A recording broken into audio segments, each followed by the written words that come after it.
তোমরা আগে বলছিলে যে একটা বৃষ্টির ভিডিও বানাও, আজকে ভিডিও বানাতে যাচ্ছি। উড়ে যাবে, এটা দেখতে পাচ্ছ? সবাই চেল্লাতে শুরু করে দিয়েছে, বৃষ্টি পড়ছে। এই যে সেই বড় তাল গাছ, এইটা সেইটা ভুতুরের তাল গাছ।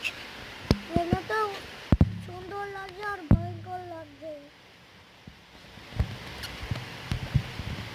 যদি এ থাকে মেঘ সাপ মাপ, যদি না মুনমুন পায়,